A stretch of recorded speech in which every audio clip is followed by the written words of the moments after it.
I returned to my family's lake cabin and heard something that shouldn't exist. I came back to my family's lake cabin to clear my head. No job, no plan, just some time alone. But 3 nights in, I heard something that shook me awake and made me question everything I knew about Stillwater Lake. I always thought I knew everything about Stillwater Lake.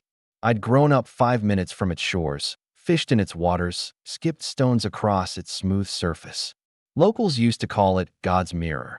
The water was so still you could see every star reflected on a clear night. When I left for college, I promised myself I wouldn't become one of those people who forget where they came from.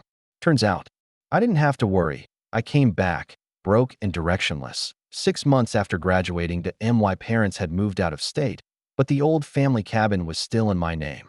I figured I'd stay a while, figure things out, maybe write that novel I kept talking about.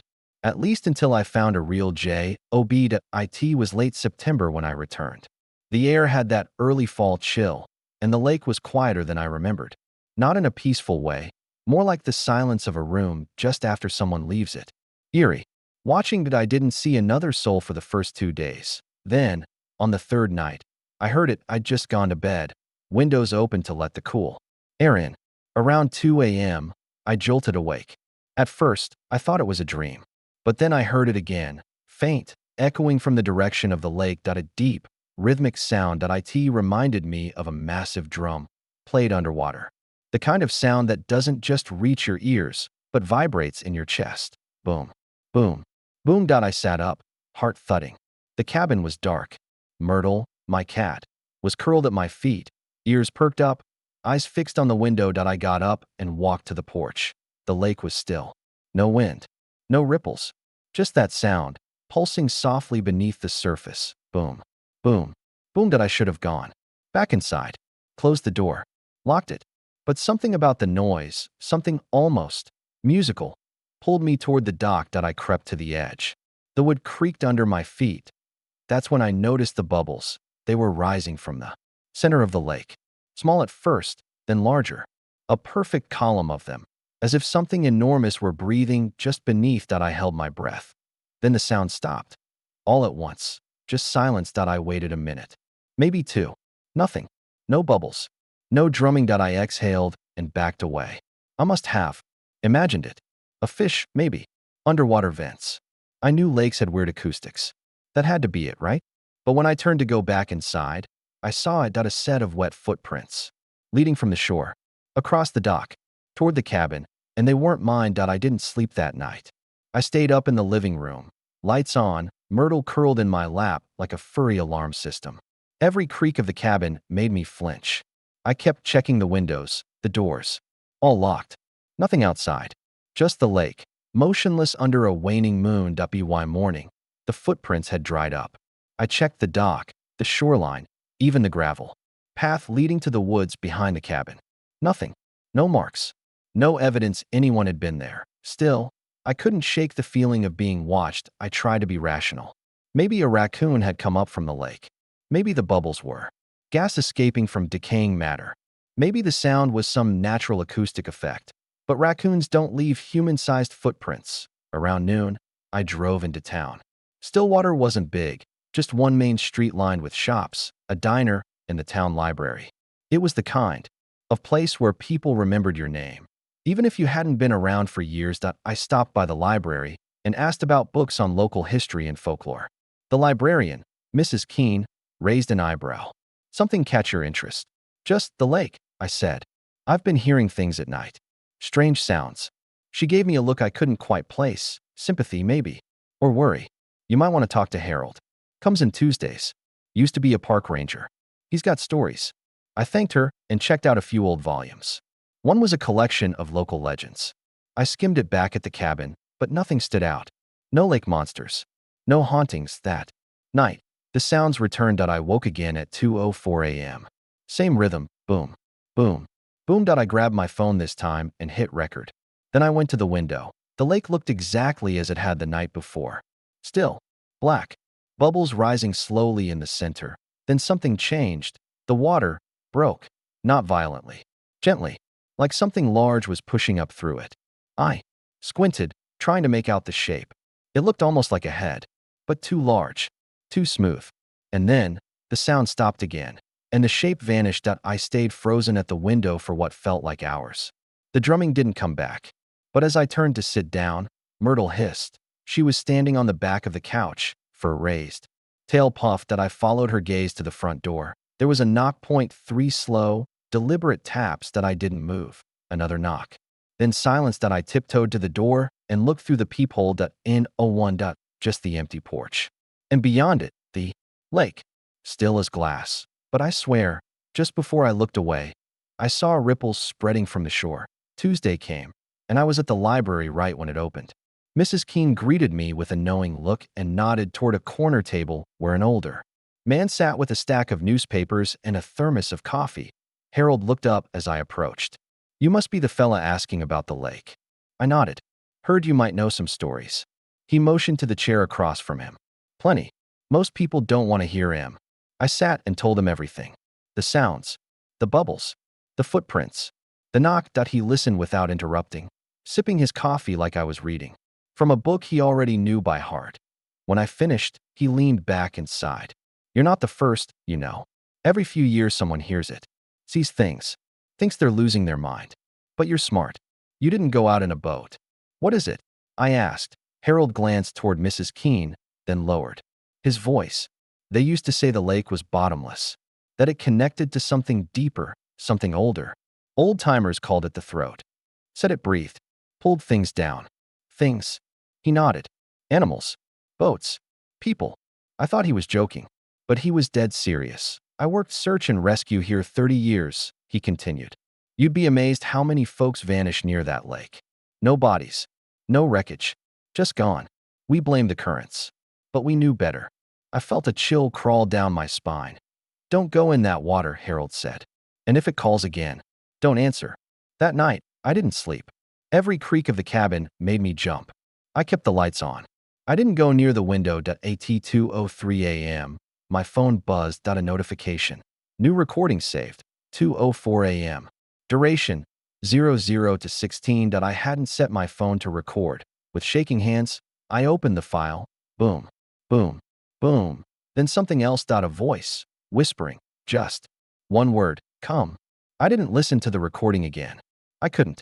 That whisper, it hadn't just sounded like a voice. It had sounded familiar. Too familiar. The kind of familiar that makes your skin tighten because it shouldn't be possible. It sounded like my mother, but my mother had moved to Arizona. She was very much alive, healthy, and not prone to sending disembodied lake whispers at 2 a.m. Still, the resemblance was uncanny. I tried telling myself it was a coincidence or a trick of the mind, like when you hear your name in white noise. But it didn't help. For the rest of the night, I sat at the kitchen table with every light on, my phone locked in a drawer. Myrtle wouldn't leave my side, which was unusual. She normally liked to curl up on the windowsill or patrol the porch at night. She knew something wasn't right. Animals always do. In the morning, I tried calling my mom. She answered on the second ring, her usual chipper self. I almost asked her to say "come," just to compare the tone, but that felt insane even by my current standards. Instead, I just talked to her longer than usual, comforted by the sound of her living, breathing voice. Later, I decided to do something stupid. I took the rowboat out. I told myself I was doing it for closure, to prove that whatever was happening was just some natural phenomenon. Maybe a sinkhole, maybe a vent, something explainable. I wasn't going to dive in or anything, just row out to the middle, take a look, maybe drop a GoPro on a line and see what it picked up. Harold would have killed me if he knew. The lake was calm, eerily so. The oars cut silently through the glassy surface as I paddled out. About 30 yards from the dock, I stopped. The water here was darker, deeper. I lowered the GoPro, watching the live feed on my phone. 10 feet down, 20, 30. Nothing but blackness and the occasional fleck of silt drifting past the lens. Then the camera jerked. Just a little. I thought maybe it had caught on something. Plant matter, a root system. But the lake floor should have been much farther down. I let more line out. 40 feet. 50. Then the feed cut to static. That same moment, I felt something beneath the boat. A thud. Not hard. Just enough to rock me gently. Like something had bumped the hull. I stared down into the water, heart pounding. Then, a ripple spread outward, slow and deliberate. As if something enormous had just surfaced right beneath me, that I grabbed the line and started reeling the camera in, hand over hand, as fast as I could. When the camera finally broke the surface, the lens was cracked. There were scratches along the casing, deep, parallel gouges like claw marks. That I turned the boat around and rowed faster than I ever had in my life. Back at the cabin, I dried off the camera and plugged it into my laptop. The footage cut out around the 50-foot mark, just like before, but a single frame remained before the distortion started. A face, just for a second. A pale, elongated face, with black, featureless eyes and a mouth that wasn't open, but gaping. No teeth. No lips. Just a void. That I deleted the file. That night, I didn't sleep. I sat in the living room with a fire burning and a kitchen knife in my lap. Every sound made my pulse spike. At 2:04 a.m., the drumming returned. Boom, boom, boom. But this time, there was more. A shape outside the window. Not a person. Too tall. Too narrow. Its arms hung too long. Its head tilted unnaturally, like it was listening. I stood frozen, the knife shaking in my hand. Myrtle hissed and ran under the couch. Then it knocked .3 slow taps against the glass. I didn't move. I didn't breathe. The thing didn't wait this time. It reached for the door handle, but the door was locked. It stood there, unmoving, just watching, and then, with fluid, almost lazy motion, it turned and walked. No, floated, back toward the lake. I didn't sleep until daylight. I didn't sleep at all. When I finally stepped outside, the footprints were back, leading from the lake, up the path, to the door. Only this time, there were two sets, and one of them was smaller, like a child's. The figure's arms stayed raised, motionless, pointing like a silent command. My chest tightened. Every instinct screamed at me to lock the doors, slam the gas, and disappear. But I was frozen. The dark water behind the figure rippled, reflecting the moonlight like silver scales. I blinked, trying to make sense of what I was seeing. The figure wasn't moving closer, just standing there, silently demanding attention. Myrtle's growl broke the spell. I glanced down to see her hackles raised, low and threatening. Even she was unsettled. The figure shifted. Then, suddenly, it lowered its arm and began walking backwards, slowly, deliberately, toward the lake. I watched, heart hammering, as it stepped off the dock and disappeared beneath the surface without a splash. The water smoothed over, leaving no trace. I exhaled sharply, leaning back against the car seat. For a moment, the air felt heavier, as if the lake itself was watching me. I needed answers. But where could I find them? I decided to check in with Harold again. If anyone knew what was really beneath the surface, it was him. The next morning, the fog hung thick over Stillwater. I drove into town, still shaken, clutching the old voice memo with the whispered word, "Come." Harold was sitting outside the library, as usual, sipping coffee from a battered thermos. "Morning," I said, settling into the bench beside him. He didn't look surprised to see me again. "Did the lake call?" "More than that," I said, showing him my phone. "It's like it's trying to lure me in." Harold shook his head, grim. "That's the curse of the throat." I blinked. The throat. He motioned for me to follow him inside the library. The air was thick with the scent of old paper and dust. "We didn't call it the throat for nothing," he said, pulling out a thin, worn book from a hidden shelf behind the counter. The cover was faded and cracked, but the title was clear: Stillwater Lake, Secrets Beneath. He flipped to a marked page, a faded black and white photo of the lake, overlaid with a rough sketch of an underwater cavern system. "The lake's bottom isn't what it seems," Harold said. "There's a network of caverns, tunnels that run deep and wide. Old legends say the lake breathes because it's connected to a living creature trapped below, or maybe it is the creature." I swallowed hard. "Trapped? Or waiting?" Harold shrugged. "Maybe both. The locals say it's hungry. It pulls things down. It uses the sound, the drumming, to call people close. Like a siren." I shivered. "And the figure I saw?" He nodded slowly. "That's the hardest part to explain. Some say it's a guardian, trying to warn people away. Others say it's the creature itself, testing you." The clock ticked loud in the silence. "So what do I do?" Harold's eyes were steady. "You leave. You don't listen. You don't go down into the water." I nodded, but inside something else was stirring, a strange pull I couldn't deny. That night, back at the cabin, I tried to focus on mundane things. reading, cleaning, talking to Myrtle. But when 2:04 a.m. came, the lake sang its song again. Boom, boom, boom. The bubbles rose, slower this time. Then a shape appeared, breaking the surface.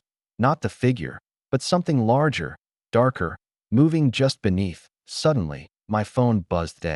Message, come. I stared at the screen, frozen. The cabin door creaked open, but I was alone. I grabbed my jacket and flashlight, heading outside despite every warning inside my head. The air was thick with the scent of wet earth and something metallic, like blood. I followed the dock toward the lake. The water was still, too still. The ripples from earlier were gone. Suddenly, the flashlight caught a flash beneath the surface. Eyes, deep, black eyes staring back at me. Then, just as suddenly, the figure from before emerged from the water beside the dock. Wet hair slicked back, pale skin shimmering like moonlight on the lake. It smiled and spoke. My child, it said, voice like wind over water. You heard the call.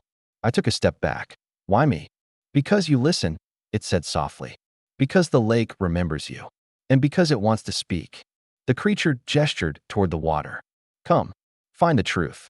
I hesitated, heart pounding. And then, I took a step forward. The cold hit me like a wave. The water was deeper than I expected, swallowing my legs, then my waist. Myrtle's yowl echoed behind me. Fading, the lake's surface shimmered like glass, reflecting stars that seemed closer than ever. The figure followed me, moving fluidly through the water, always just behind. I felt no fear, only a strange calm. Then, beneath the surface, the light changed. Colors exploded around me. Emerald greens, sapphire blues, and flashes of crimson. I was descending into a world I never imagined. A vast cavern opened below, walls pulsing with bioluminescent life. And then I saw it, the heart of the lake. A massive, living core of light and shadow, moving, breathing. It was beautiful. It was terrifying. It was alive. The lake's voice filled my mind. Welcome home. The water around me pulsed with life, almost like it was breathing in time with my own heart.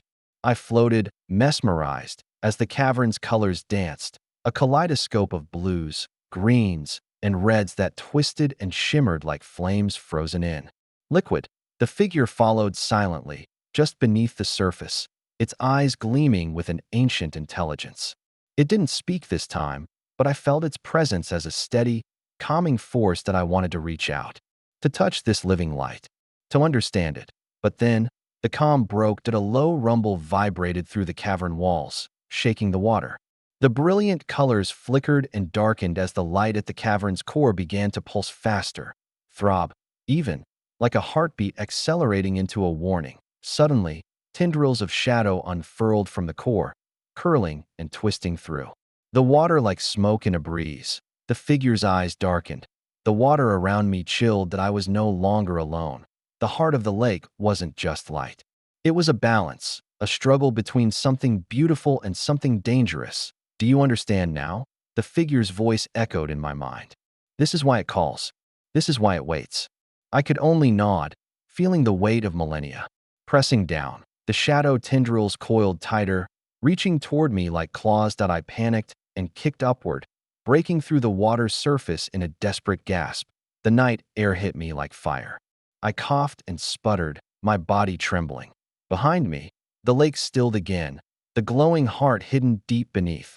Back in the cabin, I wrapped a towel around myself, trying to process what I'd seen. It wasn't just a lake. It was alive. A creature trapped in eternal conflict. And it had called me here for a reason. The whisper, the drumming, the figure, they were all part of it. But what did it want from me? Why me? As dawn crept through the windows, I made a decision that I needed to learn more. I returned to Harold, this time with more questions than answers. He was waiting, as usual, by the library door. I recounted everything. The heart of the lake, the shadows, the figure's warning. Harold's face grew grave. You've seen what few do, he said. The lake's heart is both a prison and a beacon. It draws those connected to it. Connected how?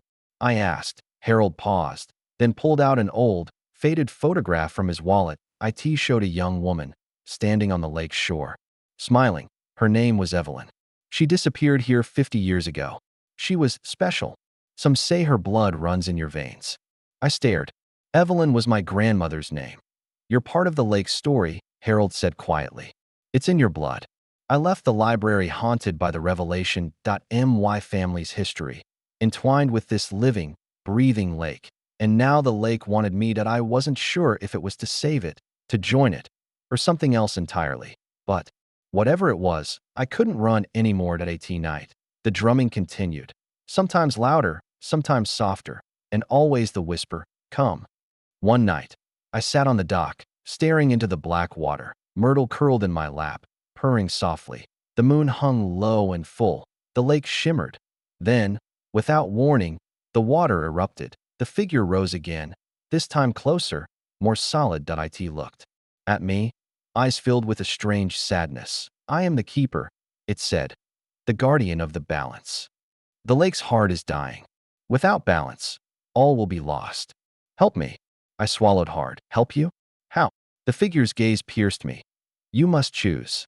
To join the heart, or be consumed by the shadow. Fear gripped me, but deeper than fear was understanding. This was my legacy. My choice, and the lake waited. The moonlight shimmered across the lake's surface like silver threads, weaving a tapestry of ancient secrets.